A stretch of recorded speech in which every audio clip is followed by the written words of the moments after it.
Bueno, ya estamos ya con el penúltimo panel del día. Voy a invitar conmigo a Dave McClure, que es fundador de 500 Startups, uno de los inversores más conocidos de Silicon Valley. También a Jeff Garzik, Bitcoin Core Developer at BitPay. Por favor, Lucía Cangas, Director of Marketing at Bitcoin Foundation, Mexico. The floor is yours. Un aplauso, por favor.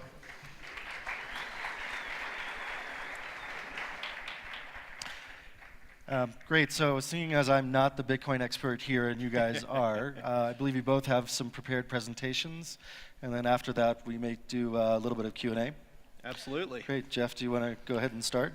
Yeah, let's queue up my presentation. I'm going to pace because I like pacing. There we go. Bitcoin. So just a quick introduction and background to Bitcoin. I'm Jeff Garzik. I'm a Bitcoin core developer. Bitcoin is an open source project, so it's not a company. It's just a project that is sponsored by, among many other businesses, BitPay, who is my employer. So we have to navigate the interesting waters of commercial and open source. Now, what is Bitcoin? Before we get into Bitcoin, let us consider what are the technologies that needed to make Bitcoin possible.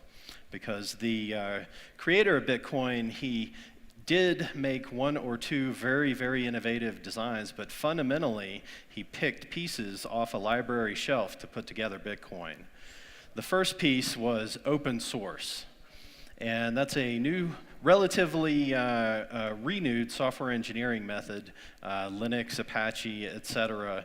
are examples of very popular open source software. Fundamentally, open source software is a style of software engineering.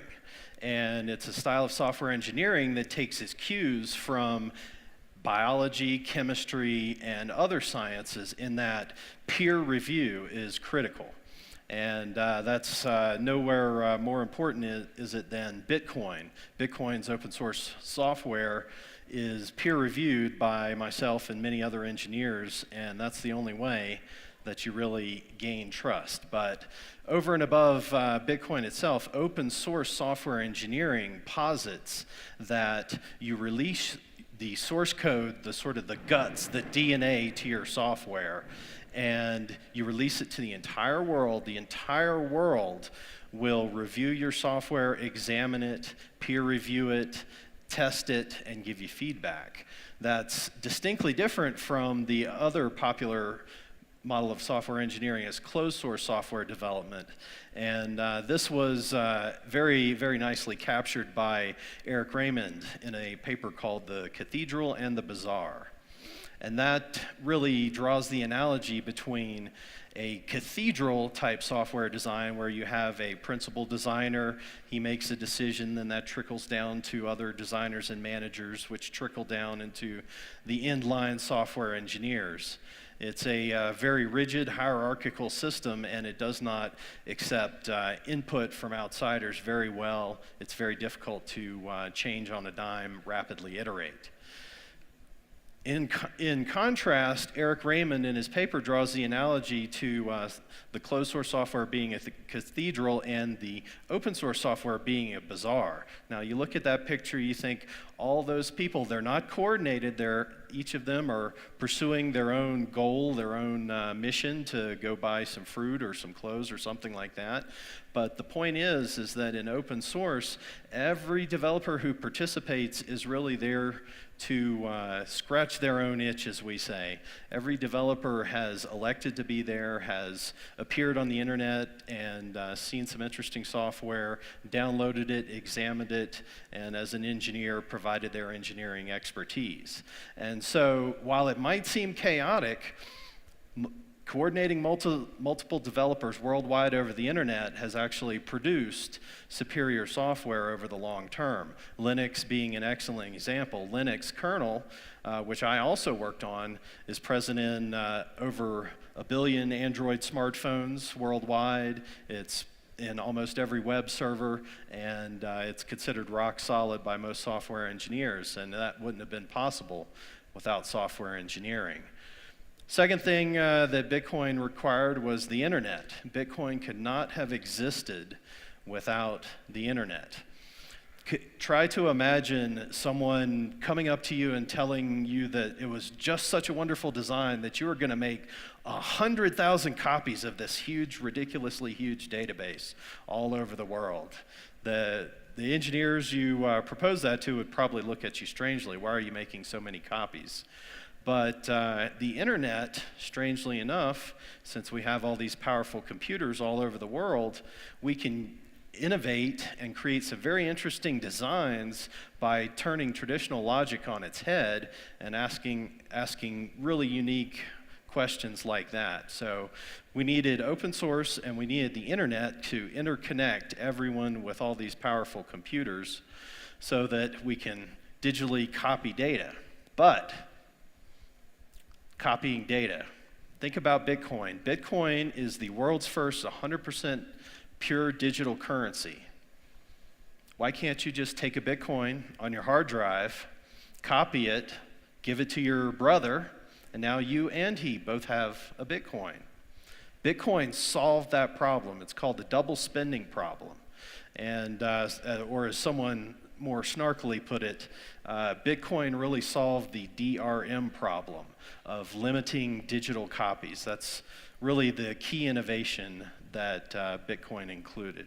So internet, open source, and then of course cryptography being sort of the third leg of Bitcoin. None of those could have existed without the existing cryptographic work of many scientists over many decades, building up innovation after innovation until we reached the SHA-256 algorithm, the elliptic curve, digital signature algorithm, and many other algorithms.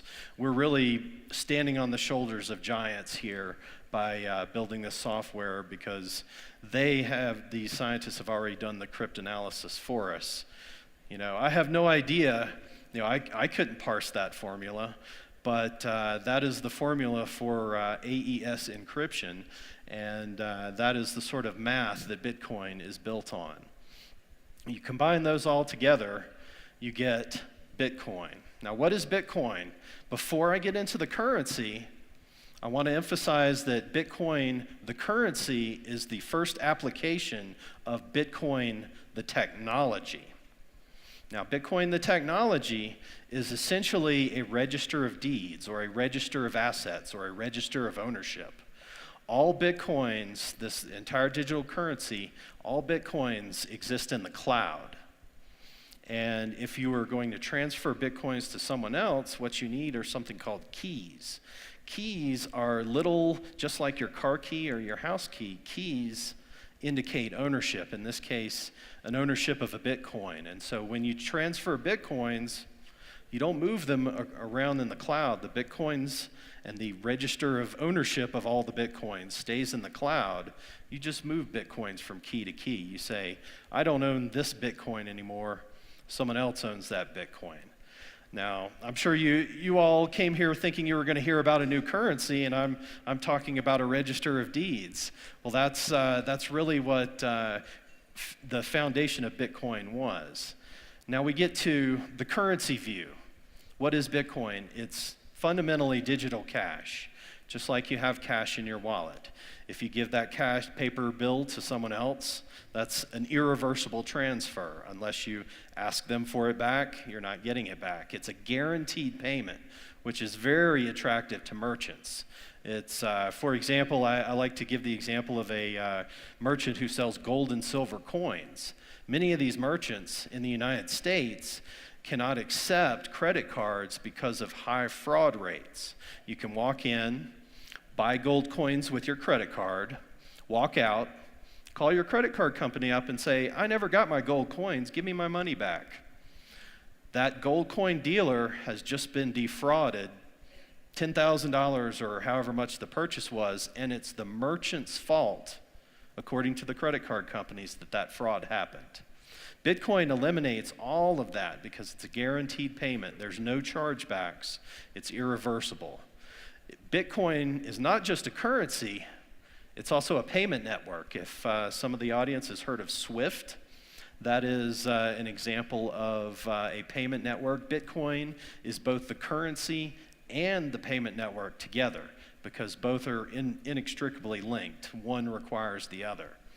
Bitcoin is fully decentralized. There's no central bank and no central authority controlling the money supply. It's entirely controlled by the people running the Bitcoin software who check the Bitcoin rules every second of every day. And that's really why I like to describe Bitcoin as almost like the people's currency, is because Bitcoin security is very much like the check and balance system in a democracy. Bitcoin security comes from making massive massive publications of Bitcoin transactions such that everyone in the world sees every Bitcoin transaction. And why is that important? Just like democracy, in democracy, transparency is critical so that you understand what your leaders are doing and so that you can vote in the necessary ways that you feel. In Bitcoin, transparency is critical for counterfeiting security. We make every Bitcoin transaction transparent to everyone in the entire world so that everyone running the Bitcoin software will cross-check and cross-validate that transaction, make sure it's not counterfeit. So it's really everyone checking everyone else. And that's a truly innovative new system. Previously, you typically have a third party like a PayPal, who is the central hub of trust, the central hub of security, and basically also a security single point of failure. Bitcoin eliminates those single points of failure and increases the resilience factor by using the peer-to-peer network technology. Back to the currency view, there's 0.00001 bitcoins is the smallest Bitcoin, so a millionth of a dollar. And the maximum, and this is key too, is 21 million Bitcoins. There will only ever be 21 million Bitcoins for the entirety of human history. This is also unique, is there are flexible spending rules attached to each and every Bitcoin, mathematical equations that must be satisfied in order to spend that Bitcoin. Why is that useful? Well, one of our features is called multi-signature transactions, which should prove to dramatically reduce embezzlement in corporations if it's rolled out widely. Multi-signature transactions posit that it requires multiple signatures to spend a Bitcoin. So you need approval from the CEO, the CTO, and the janitor to spend that Bitcoin. Otherwise, mathematically, it's not going to be spent. It's not going to be approved by all those cross-checks. Open source, as I mentioned, the entire software base is open to review by anyone in the world. And that's key, particularly in security software. And the data itself, as I mentioned, it's transparently audited by everyone in the network, where data is cross-validated by everyone. Everyone is checking everyone else. Why Bitcoin? Well, it's a better internet-based system to securely transfer value. That's not just currency. In theory, you can attach a Bitcoin to a car or a house. Because remember, Bitcoin, the cloud, is essentially a register of deeds or a register of assets. And so you could attach a digital file, a very, very, very small value Bitcoin, associate that with a car. Then you could transfer the ownership of that car without needing to involve a third party. You can also send money as easily as you can send email. Remittances are a huge, huge untapped market which we're pursuing, in that many, many billions of dollars in particular leave the United States and go to India, to Mexico, to other countries where people remit back to their relatives. Now, Western Union, sometimes they take 10% of that. Bitcoin, you're going to pay a penny, if that. My concrete example is I sent $1,000 to an uncle in Croatia. Western Union took $129 out of that 1,000, and he could have used that to, for some additional medical treatments or to fix up his car. $129 is a lot for a fee. Bitcoin, less than a penny. You control your own money with Bitcoin. With traditional banks, your money is in an institution, And that institution, as we're finding out, can easily just deny you access to your money. They do that, there's something called Operation Choke Point in the United States, and you can Google for that.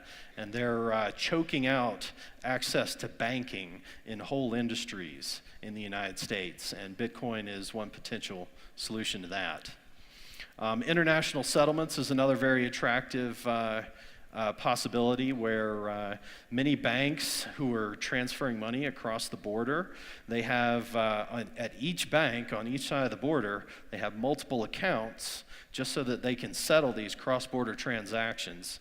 And there are even government-run banks which help facilitate cross-border currency transactions. Bitcoin makes all of that irrelevant. You can go from US dollar to Bitcoin in the US to Bitcoin in India to the rupee in under a second, all automated. And you didn't have to set up, you didn't have to involve multiple banks, you didn't have to involve multiple accounts, you didn't have to settle. You just sent it as easily as you sent an email. And finally, emerging markets and the unbanked, really Bitcoin gives access to people who don't have access to banks, they have access to money. Just like in Africa, the M-Pesa system and the mobile phone are bringing money and bank accounts to many Africans who don't have access to electricity or the internet, much less banks. Excuse me.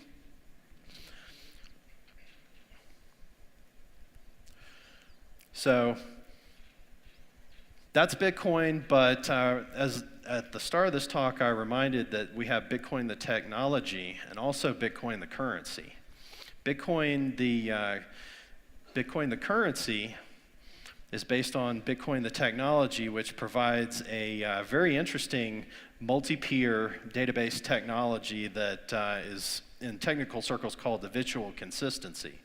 But that's sort of beyond the scope of this talk. But for Bitcoin 201 here, let's think Bitcoin is not just money. You can, built into the Bitcoin protocol, execute Kickstarter or assurance type contracts where multiple people pool funds, and according to the Bitcoin protocol, it is not valid until everyone pools their funds and the Kickstarter is satisfied. So that solves what's called the free rider problem in economics for the people who are participating in that syndicate. You can use the Bitcoin technology to, as I mentioned, assign a very low value Bitcoin, say that represents a stock or a bond or a car or a house. And you can easily transfer stocks, transfer bonds, transfer houses, transfer ownership of those physical goods as easily as you can transfer Bitcoins. Ultimately, Bitcoin is not just even a technology or a currency, but it's really catalyzing change throughout computer science and economics. Economics departments, computer science departments, and central banks around the world are all looking at Bitcoin and wondering how that they can integrate Bitcoin into their ecosystems, their back offices, their front offices. So it looks like a very big year for Bitcoin this year. There's a lot of Wall Street and Silicon Valley people are actively investing, and Bitcoin's growth is going to continue to go into tomorrow. So thank you very much. That's a quick introduction of Bitcoin. If you want to learn more about Bitcoin, you can go to bitcoin.org and download the Bitcoin app.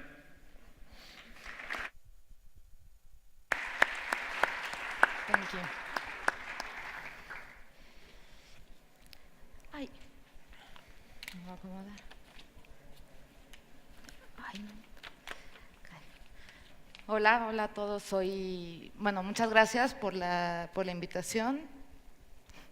Me da mucho gusto estar aquí con todos. Soy Lucía Cangas, directora de marketing. Vengo de la Fundación de Bitcoin México. Y bueno, es un placer estar aquí con ustedes para compartirles un poco de la visión que tenemos desde la Fundación de México de Bitcoin, del alcance y el impacto que puede tener Bitcoin en México y en el mundo.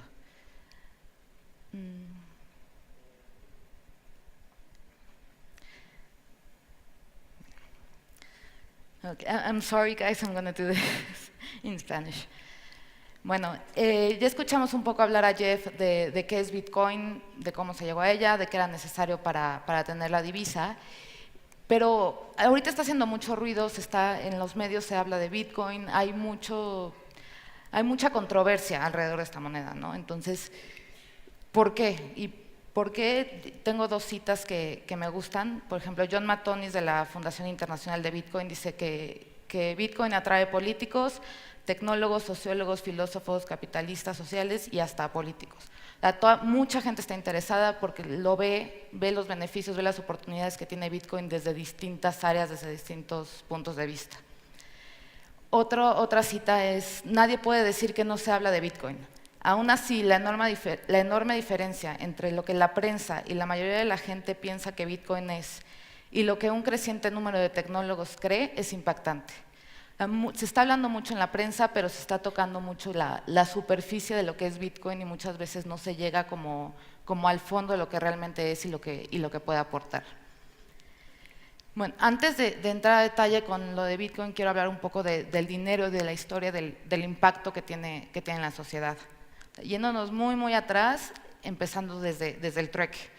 O sea, tenemos la especialización, la gente que había personas que se dedicaban a la caza, otros a la pesca, otros a la cosecha, y cómo se empieza a dar la necesidad de tener un intercambio. Una persona que iba y cazaba necesitaba granos, entonces se juntaban las dos personas y cambiaban productos. Pero llega un punto en que el deseo y la necesidad es diferente. O sea, si llega una persona que está cosechando y quiere cambiar con alguien que pesca, y a la persona que pesca no le interesan los granos, aquí es donde empieza la necesidad de tener como un instrumento que registre la transacción para que tenga una deuda, es decir, que le dé la pesca, pero se queda como registrado de decir, no, ahorita no deseo los granos, no los necesito, pero pues más adelante voy a tener una necesidad, entonces queda la necesidad de tener como registrada la transacción y de tener la deuda, ¿no? Entonces de ahí surgen los bienes, que son instrumentos de cambio, que pueden ser piedras, que pueden ser granos, que pueden ser conchas, y esto se da, cada grupo le da un valor a distintos bienes. Entonces se generan los bienes, que son los medios de registro de deudas, que empieza a ser como la primer moneda con un valor asignado dentro de un grupo. Pero ¿qué pasa cuando dentro de un grupo el bien es cierto tipo de piedras y dentro del otro es unas conchas? Entonces no es un valor general. Y de ahí surge la necesidad de buscar otro producto, que son los metales preciosos, y en este caso el oro, ¿no? Que tiene ya un valor global y que tiene ciertas características que empezamos a ver del dinero, que es como que tenga una duración, que sea limitado, que sea homogéneo. Y pues también tenemos las monedas, que se basan en el oro, que también surgen de la necesidad de homogenizar y de dividir la unidad en 500 centavos. Y pues hay varias divisas como el dólar, el euro, el peso y demás. Y bueno, hablando un poco de las características del dinero, les quería mencionar las 6 características del dinero de las que hablan los economistas o los antropólogos, es que tiene que ser un bien duradero, o sea, tiene que estar en circulación por un tiempo aceptable. Tiene que tener una facilidad de transporte, es decir, que se puede intercambiar fácilmente, divisible, o sea, que al momento de subdividir la moneda no pierda su valor, homogéneo, que valga lo mismo una unidad que otra, limitado para también conservar el valor, y de aceptación colectiva. Entonces, ahora sí me voy a Bitcoin. Como mencionaba Jeff, Bitcoin es una moneda digital. Una de sus principales características es que es totalmente independiente de gobiernos y bancos centrales, y cumple con las 6 características que comentaba. Es duradero, porque es digital, no tiene caducidad. Es fácil de transportar. A través de Internet se puede hacer una transacción de Bitcoin de manera sencilla y fácil. Es divisible, está dividido en 8 decimales. Homogéneo, vale lo mismo un Bitcoin que otro. Limitado también. Y la aceptación colectiva, que es el punto que es el que estamos buscando, que cada vez más y más personas lo usen. Y este es como uno de los retos más grandes que hay, porque para muchas personas que no se meten al detalle de Bitcoin, que no conocen la tecnología, pues tienen que quieren empezar a transaccionar a través de Bitcoins, es buscar herramientas que lo simplifiquen, buscar herramientas ya sean aplicaciones, ya sean plataformas, casas de cambio. Por ejemplo, aquí en México ya hay casas de intercambio como puede ser Bitso o MEXBT, o inclusive hasta plataformas, carteras digitales con la que puedes vincular bitcoins y los puedes usar para transaccionar, como es Pademóvil, que puedes vincular una cuenta Coinbase y puedes transaccionar con tu cuenta Pademóvil usando bitcoins como origen de fondos. Para hablar un poco del alcance y el impacto que puede tener esta criptodivisa en el mundo y en México, me gustaría hablar un poco de la situación actual en la que nos encontramos. Respecto a medios de pago, es una industria enorme de 500 billones de dólares. La comisión por transacción con tarjetas bancarias es de 2.5 hasta 3% para los negocios. Y estos negocios que tienen algunos tienen márgenes de beneficio aproximado de 5%, pues se va la mitad de su utilidad en comisiones en cada transacción. Y también los pagos internacionales, para acceder a un mercado internacional, pues las tasas suelen ser muy altas, las comisiones también suelen ser muy altas. En la parte de remesas, igual, el mercado de remesas internacionales es enorme, es de 400 billones de dólares anual, y las comisiones promedio internacionales pueden ser de 10 dólares el promedio. Y respecto a la bancarización, que también mencionaban, solo 20 países se consideran bancarizados totalmente, a los cuales hay 175 que aún tienen un larguísimo camino por recorrer. Y aterrizando más la situación en México, México sabemos que tiene una población de más de 118 millones de personas, de los cuales solo una tercera parte está bancarizada. El comercio electrónico sigue creciendo, el año pasado creció un 42%, y las remesas están llegando a 24 billones de dólares anuales. Ahora sí, ¿qué alcance y qué oportunidades tiene Bitcoin en la situación y en el entorno actual? Hablando de medios de pago, lo que hablaba también, lo que mencionaba Jeff, es las comisiones pueden bajar al usar Bitcoins, lo cual aumenta el margen para los negocios. Elimina fraudes, protege la identidad del cliente, por lo cual se protege la información y no queda expuesta. No hay contracargos, que también se mencionaba que es otro de los puntos muy importantes. De hecho, se mencionaba que de las startups que están surgiendo en México, los contracargos son uno de los principales problemas que enfrentan, porque siempre el problema se queda en el negocio, ni en los bancos ni en el cliente. Y también el acceso a pagos internacionales. Al recibir Bitcoin como medio de pago, se puede recibir pagos desde cualquier lugar. Hablando de las remesas son un servicio financiero básico muy atractivo y también es un servicio muy regulado. Hay muchos corredores internacionalmente y uno de los principales es el que estamos en México, Estados Unidos.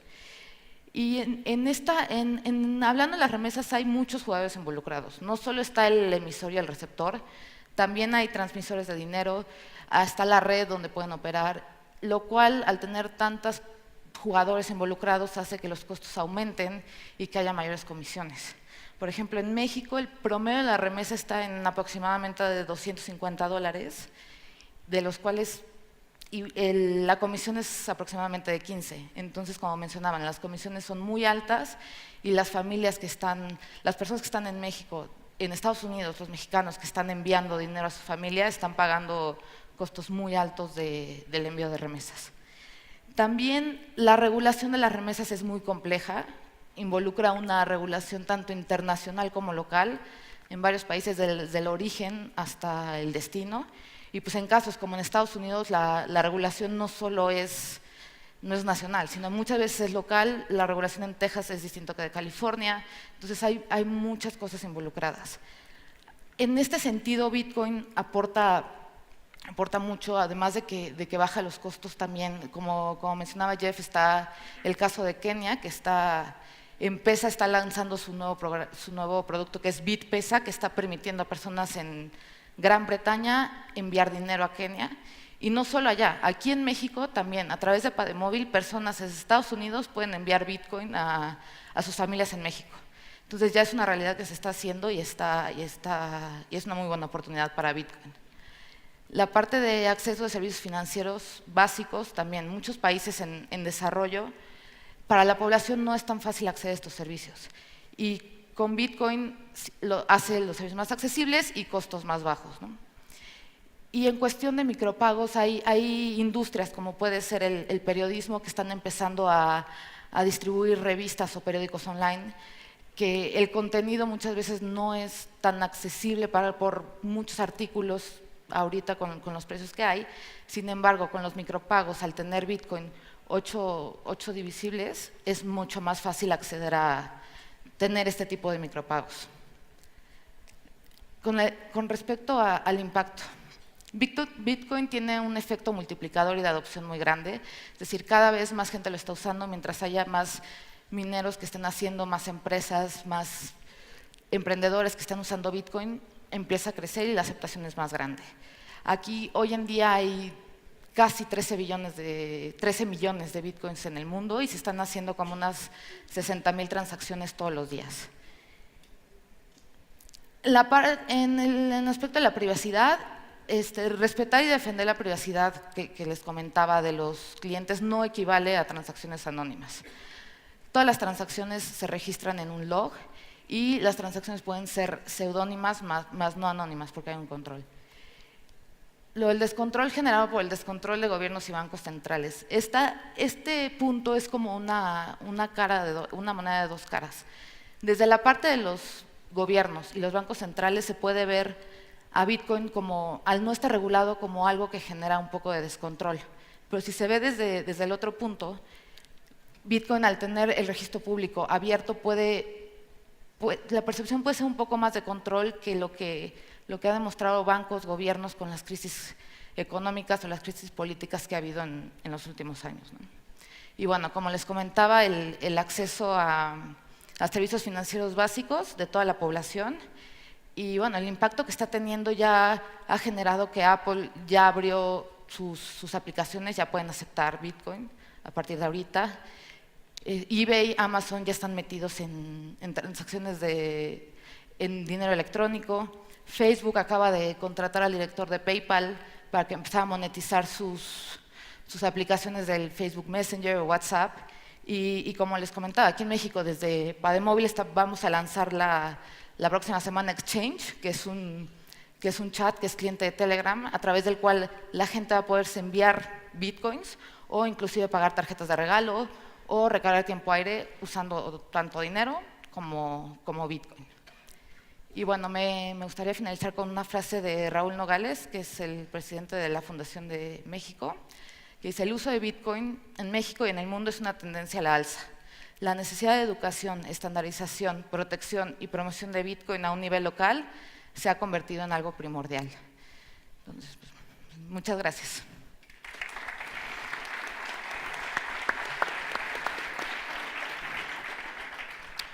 So I think we have time for at least a few questions. Okay. I don't know if the audience has any interesting points. I just wanted to start off, first question for me, I'm modestly aware of Bitcoin and our company is invested in a few. What do you think the challenges are in bringing Bitcoin to more mainstream adoption, and what challenges do you think it faces there? For mainstream adoption, really me as a techno nerd, Bitcoin began with the very technically savvy, and it really bears some of those earmarks to this day. So I would say that making it more user-friendly, making a user interface that's usable for your average person is one of the keys. Another key is security. There have been some headlines in the past year about I was going to say, various Bitcoin isn't secure right now. The currency itself, it's a fair question actually. The currency itself is secure, but remember from my talk, the keys, the Bitcoin keys are what is used to transfer Bitcoins between one person and another. And it is the responsibility of the owner to keep those Bitcoin keys secure. And now you think, okay, my grandmother isn't exactly equipped to secure a digital file on her computer. So that is the second hurdle that we really have to overcome is in terms of not just user friendliness, but security. We have to make it secure not just against counterfeiting for the entire system, but for individual users who are not necessarily the most technically savvy. We need to make it secure for them as well. Cecile, any particulars in Mexico as to why it would be more widely adopted? Yeah, I agree with the need that we have to have more simple tools to get people familiarized with Bitcoin. And I think and also a big challenge is the reputation that Bitcoin has right now, especially in Mexico. Like everything you hear from well, not everything, but most things you hear right now in digital media or print is the negative aspect of Bitcoin. So I think we need to promote and to let people know all the good things and all the opportunities we have when using the currency. What do you folks see as any, I guess taking off from that, any positive or negative reactions from government? It seems like, at least in the US right now, it's modestly positive, although there has been a few challenges there. But in places like China and Russia and potentially other countries where there's much more currency exchange rate volatility, it's not always a positive relationship. Do you see any benefits there or any potential escalation of that negative sentiment? Well, it's definitely sort of on autopilot at the moment, and what I mean by that is that in the United States, having a private currency was always legal. I could legally create Jeff Bucks in the United States if I wanted to. But in China and Russia, on the other hand, they have laws that specifically say any currency or method of payment other than the official government-sanctioned currency is illegal. So de facto, Bitcoin was legal in the United States, and de facto it was illegal in Russia and China. Now that's going to change, and some of those challenges are ongoing. But I helped prepare for the late 2013 U.S. Senate hearings, the first hearings on Bitcoin, and my initial impression was that U.S. was sort of tech positive. They were understandably nervous about some of the bad actors in the system that have abused the system in the past, but they really wanted to adopt more of a regulate the users, not the tech stance, and a little bit of a wait and see stance, because necessarily Bitcoin, it's not only a currency, it's not only a commodity, it's not only a digital payment network, it's all of those things and more, which makes it incredibly difficult to slot into a single regulatory category. Understood. Well, in Mexico, we've been in touch with some of the regulatory organisms, and they're open. They want to learn about Bitcoin. They're like right now they're from like a back stand, like watching what's happening and how is it growing and what's everything, like the impact that Bitcoin is having. And they're really interested, and I think like the big challenge here is not to regulate the currency because it's not regulated, but the transactions per se. Like, for example, an exchange. In Mexico, they're like the exchange from pesos to dollars is regulated, so the operations can be regulated, but not the currency. So I think it's important to find like how like a special regulatory to fit Bitcoin. Yeah, that's one of the avenues that regulators are pursuing is looking at the gateways between Bitcoin and US dollar, between Bitcoin and peso, et cetera. And those are one of the points where they can apply the anti-money laundering and know your customer regulations that already exist. Do you folks see any applications for Bitcoin that are better in Mexico than maybe in the US, or better in other emerging markets than in the US? Well, for example, in Mexico, I work also in Paid Mobile. We're a digital wallet where you can link a Bitcoin wallet. Right now, you can link Coinbase, and like in the future, we'll have our own wallets, Bitcoin wallets. But you can use it. Like a user can link their Bitcoins, and then they can pay for services such as gas, telephone, electricity, using Bitcoins as a source of funds. But even the service, or even if they buy like a coffee in 7-Eleven, the commerce will get the amount the user paid in the local currency. So we found a way to make the transaction simple for users and for the commerce. So I think we are offering like a good platform to operate using Bitcoins and to simplify. And M-Pesa and some of the people that interact with them are looking at M-Pesa Bitcoin gateways in Africa, which is one of the mobile phone in payment Africa system. for mobile phones, yeah. And thank you for that clarification. And those are the emerging markets that I think Bitcoin could have the most potential, is outside of the Western countries, in emerging markets where you have much more of what we call the unbanked, where they just don't have a bank account. Right. If you can find a mobile phone, you have access to M-Pesa or Bitcoin, then you have access to a worldwide value transfer system, and you're really banked at that point. Right, and I would also guess that in certain countries, maybe where it's not necessarily a poor country, but there's still quite a bit of currency volatility. Yeah. Bitcoin probably is a more stable currency than a lot of other government currencies, although that might not be an intuitive comment. Jeff, I guess just one thing I'd heard recently, it might be a little bit technical, but I heard there was, at least at 1 or 2 points in time, one particular Bitcoin miner, a Bitcoin player that had a majority of volume on the system. And there were some concerns about whether that would present problems in guaranteeing transactions, if that was going on. Well, just to give the audience a little bit more tech background, the Bitcoin miners, that's a colloquial term for the entities on the Bitcoin network that receive the Bitcoin transactions and validate them into what we call the public ledger, the Bitcoin blockchain. Now, there are probably 10 or 12 of these entities. We call them mining pools. And then from these mining pools, there's a second tier system where people buy Bitcoin mining hardware, and they're paid for their service to secure the Bitcoin network.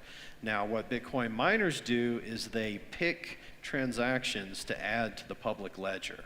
If you have more than 50% of the network power, and it's too technical to explain that term, unfortunately, but you can Google for it. If you have more than 50% of the network power, then over time you statistically could potentially make the Bitcoin public ledger reflect your view rather than the consensus view. Now, why is that, or is that not a problem? It is a problem strictly in that one entity could potentially confirm or not confirm Bitcoin transactions. The distribution of Bitcoin mining processing isn't among a large enough group of people, then there could be a potential problem. Technically, it could be a problem, but most people feel that that is not a problem existentially because of issues such as economic friction. There's very, very low economic friction to enter and exit that market.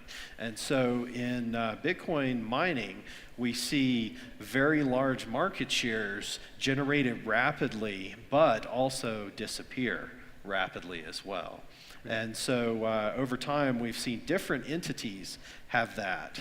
But theoretically, economically, their incentive is they're paid in Bitcoin. Their incentive is to maintain the value of the Bitcoin network. And so if they abuse that incentive, then they lose their market share almost immediately. Got it. Well, thanks for the presentations on Bitcoin, and thanks for the comments. Thank you. Thank you.